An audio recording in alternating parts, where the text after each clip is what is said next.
Bienvenue mes chers.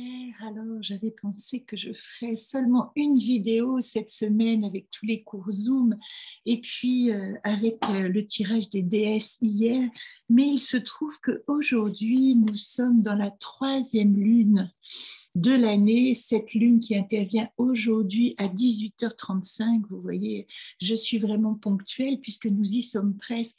Et c'est une lune fondamentale pour notre évolution, pour notre parcours cette année, qui fait tellement preuve de tumulte et d'angoisse et d'inquiétude soulevée. Et si vous avez suivi mes chroniques, vous avez vu que nous ne sommes pas en peine avec ces poissons entre l'inspiration que ça nous évoque et les peurs et les tumultes émotionnels que ça agite. Alors j'ai vraiment eu envie, c'est la première raison de venir vous parler de cette lune, 3e lune magnifique, aussi parce que à partir de lundi prochain, vous voyez dans le calendrier de l'école du jeu, je vais consacrer un mois entier, voilà, ce mois de mars, aux enseignements des 13 mères, de ce qu'on appelle les 13 mères originelles. Je vous montre le livre. Donc ça, c'est vraiment, on va dire, l'inspiration originelle. Même si j'ai été enseignée, et je remercie ici Karine qui m'a enseignée il y a déjà 8 ans, ces magnifiques symboles, mondes symboliques autour des cycles lunaires que j'ai été invitée à retransmettre à partir de l'année suivante.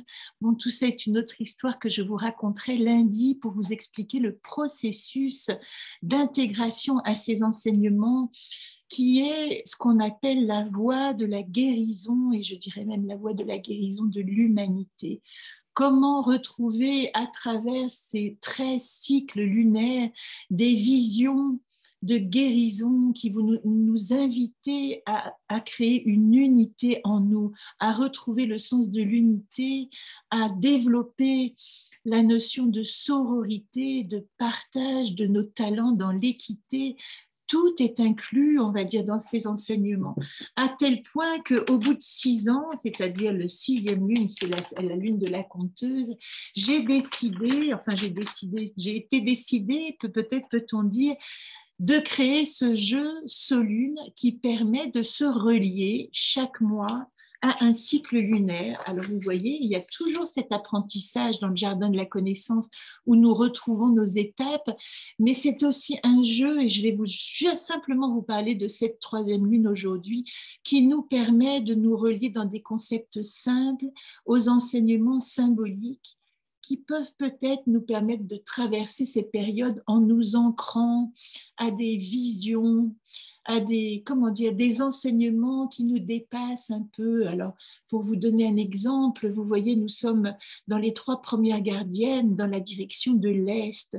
La direction de l'Est, c'est la direction de l'illumination. Nous entreprenons un chemin de découverte et de conscience vers nous-mêmes avec les 3 premières gardiennes. Et c'est pas par hasard si nous sommes aujourd'hui à la 3e gardienne et que je commence ces enseignements, car il est dit qu'à la lune de mars, et très souvent les enseignements des gardiennes commencent au mois de mars d'ailleurs, la vraie année, la vraie venue au monde avec l'arrivée du printemps est souvent symbolisée par le mois de mars.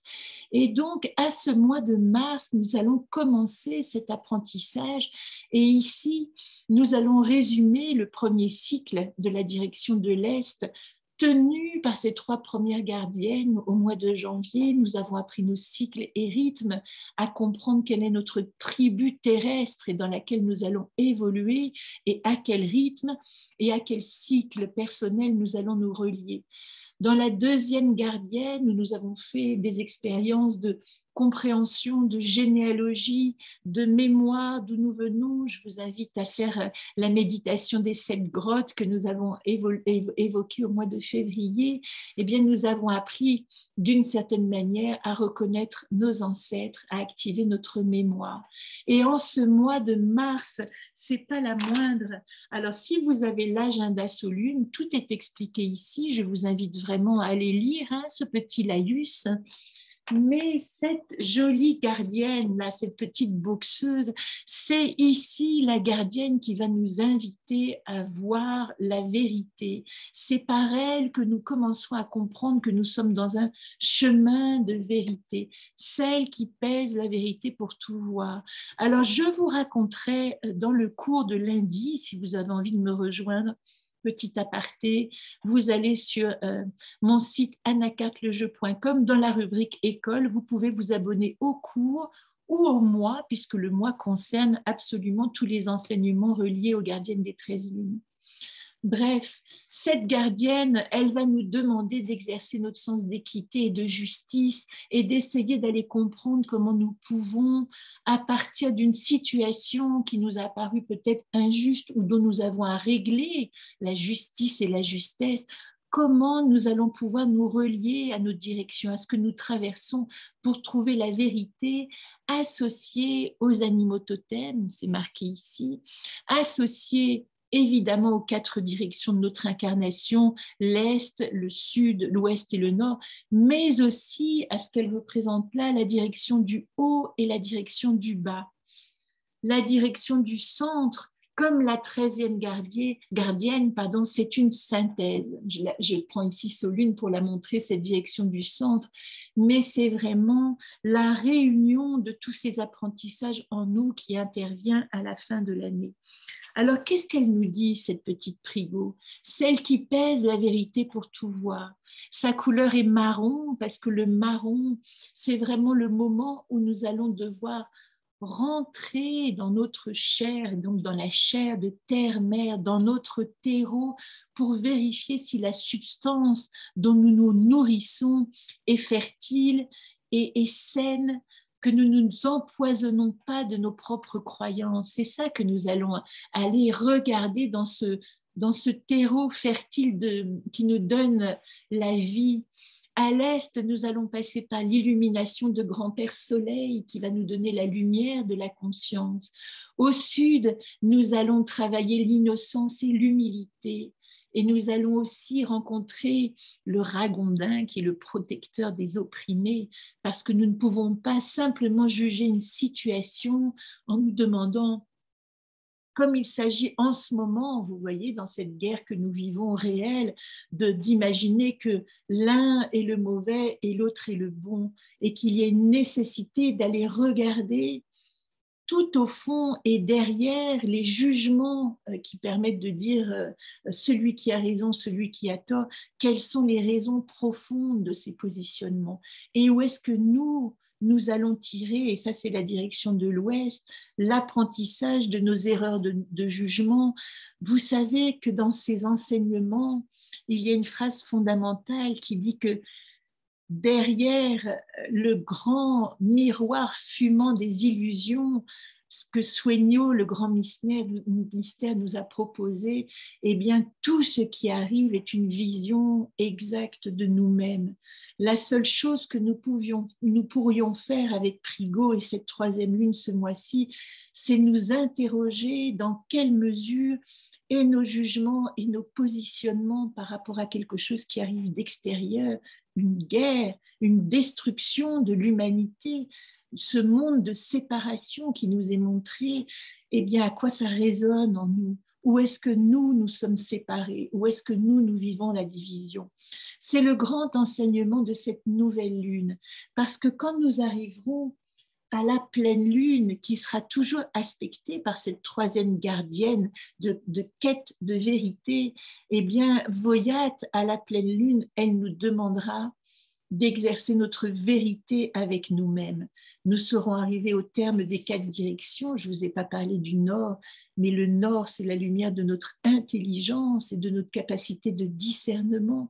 Et à partir de là, nous pourrons, pendant cette première quinzaine qui va nous emmener jusqu'à la prochaine pleine lune, exercer notre, comme dit Prigo, vigilance, circonspection sur nos pensées, préalables, sur nos croyances, sur nos capacités tellement rapides à juger de qui a raison et qui a tort, de remettre en question une vision globale pour aller sonder en nous ce à quoi ça résonne. Vous voyez, dans ce moment de mars, où cette pleine lune en Poisson nous demande tellement d'exercer aussi notre vision du cœur, eh bien, nous rentrons dans cette rencontre des cercles de sororité, de nos capacités à nous relier, à partager nos vérités, ainsi que nous l'a transmis Jamie Sams, ou que l'ont transmis les cercles de femmes. Et j'invite celles qui m'écoutent à vraiment me rejoindre, notamment au cours du dernier Zoom de mars, la dernière date de mars. Alors, la dernière date de mars, c'est le 28 mars. C'est un Zoom qui sera ouvert à toutes et vous pourrez témoigner de vos propres cercles de sororité. Je trouve que ce serait important que chacune témoigne dans sa forme de quel apprentissage elle a pu suivre pour créer sa forme de vérité et sa tentative d'être un être de guérison, c'est-à-dire que la guérisseuse est une femme en cours de guérison. Une guérisseuse guérie, c'est ce qui nous attend. Voilà ce que je voulais vous dire pour Prigo, c'était important pour moi et je vais pour conclure vous lire simplement ce petit mantra que j'écris systématiquement dans les cartes auxquelles vous pouvez vous relier. Voilà la parole de la troisième gardienne. Dans mon intention de mesure et de justesse, à travers les lois sacrées universelles de terre-mère, j'honore mon intégrité, mes valeurs, mon éthique. J'accepte la vérité avec un regard neutre, pour y rencontrer autant mes forces que mes vulnérabilités. Mes illusions cèdent place à la conscience lucide de mes ombres, avec gratitude pour leur enseignement. Je suis chercheuse de vérité, sans jugement ni mensonge. J'accueille avec humilité la grâce de la justice divine. Avec Prigo, je transforme mes défiances en confiance. Je vous souhaite une magnifique nouvelle lune. N'hésitez pas à me contacter, anacartelejeun@orange.fr, à me poser vos questions si vous voulez me rejoindre. Je vous répondrai, je vous donnerai mon numéro de téléphone si vous voulez, on pourra s'entretenir. Et je vous remercie vraiment pour toutes celles qui me suivent de continuer ce beau chemin de conscience qui est la loi du féminin sacré que nous incarnons toutes. Et que bientôt, et ce sera mon dernier mot, les hommes sont invités à nous rejoindre dans leur dimension de féminin sacré également. À très vite.